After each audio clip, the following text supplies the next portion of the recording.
सञ्चालकज्यू, आजको यस कार्यक्रमका सभाध्यक्ष महोदय, प्रमुख अतिथि मिस्टर प्रेसिडेन्ट लगायत ड्यासमा आसीन सम्पूर्ण अतिथिगणहरू र आजको यस कार्यक्रमलाई सभ्य र भव्य रूपमा सम्पन्न गराउनको निम्ति तपाईहरूको व्यस्त समयको बावजुद पनि हाम्रो यस मङ्गोल म्युजियम सन्दकपुर इलाम भवनको प्राङ्गणमा उपस्थित हुनुहुने सम्पूर्ण चिर अपरिचित मङ्गोल प्रेमी महानुभावहरूमा म लासिमहाङ मङ्गोलको तर्फबाट स्वीकार्नुहोस्।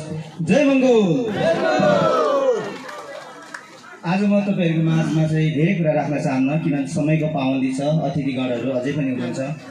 तर सरस्वती अलिकति मैले बोल्न चाहेको कुरा चाहिँ के छ भन्दाखेरि हामीले यो मङ्गोल म्युजियम सन्दकपुर भवन कसरी यहाँसम्म बनाउन सफल भयौँ, केही अलिकति तिता मिठा केही रमाइलो कथाहरू छन्। मलाई सुरुवातमा हामीले जब यो कार्यक्रम सुरुवात गऱ्यौँ, यो भवन बनाउनको लागि हामीले सुरुवात गऱ्यौँ, त्यतिखेर कहिलेकाहीँ सपना जस्तै लाग्थ्यो, कतै यो पुरा हुन्छ कि हुँदैन, पुरा गर्न सकेनौँ भने र पुरा भयो भने, यो दुईटै कुराहरूले मलाई मेरो मानसपटलमा हिर्काइराख्थ्यो। यद्यपि हामीले सङ्घर्ष गर्न एउटा सकारात्मक सोच राखेर अघि बढ्न कति पनि कन्जी चाहिँ गरेनौँ। त्यसको प्रतिफल नै आज हामीले यो भवन पाइरहेको छौँ। यो भवन बनाइराख्दाखेरि सकारात्मक नकारात्मक सबै कुराहरू आउँछ, तर त्यसलाई चिर्दै चिर्दै हामीले सकारात्मक कुराहरूलाई नै अगाडि लानुपर्छ भन्ने हाम्रो भावना थियो, हाम्रो विचार थियो, एउटा दृढ सङ्कल्प थियो। त्यही सङ्कल्पलाई नै अगाडि सारेर हामी अघि बढ्यौँ र यो सपनाहरू देख्दै गर्दाखेरि हामीले यो भवनको बारेमा सोच्दै गर्दाखेरि मैले अन्त्यमा गएर के निश्चयमा पुगेँ भन्दाखेरि यो सपना यो मङ्गोल नेसनल अर्गनाइजेसनको कार्यकर्ताको मात्रै होइन, नेताको मात्रै यो सपना थिएन। यो त महामानव डाक्टर गोपाल गुरुङज्यूको जिउँदो मस्तिष्कको सपना थियो, मानबहादुर राईज्यूको जिउँदो मस्तिष्कको सपना थियो, वीरेन लामाज्यूको जिउँदो मस्तिष्कको सपना थियो। त्यति मात्रै नभएर यो त समस्त मङ्गोलहरूको एउटा सपना थियो, जुन सपना आँखा चिम्म गरेर देखेको होइन, आँखा खुल्ला गरेर एउटा चेतनाको सपना थियो।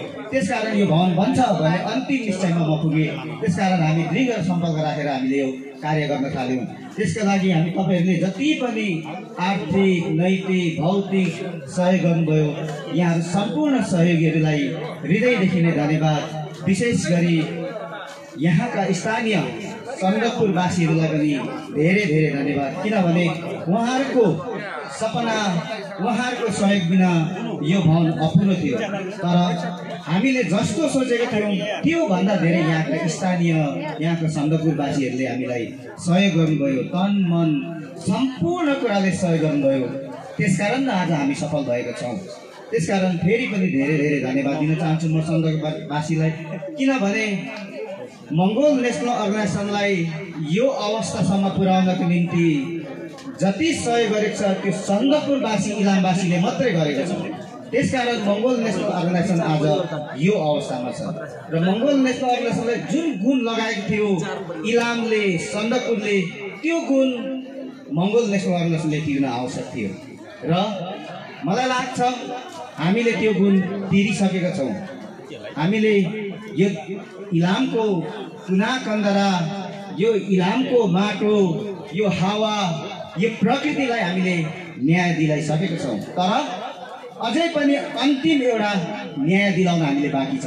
त्यो के हो भन्दाखेरि हामी यहीँको भूमिपुत्र मूलवासी मङ्गोलहरूले यो देशमा विजय गरेर यो देशको नदी नाला, यहाँको पखेरा पहाड हिमाल नदी नालालाई हामीले विकास गर्नु छ, यो भूगोललाई विकास गर्नु छ, अनि मात्र हामीले न्याय दिएको पुरा हुनेछ।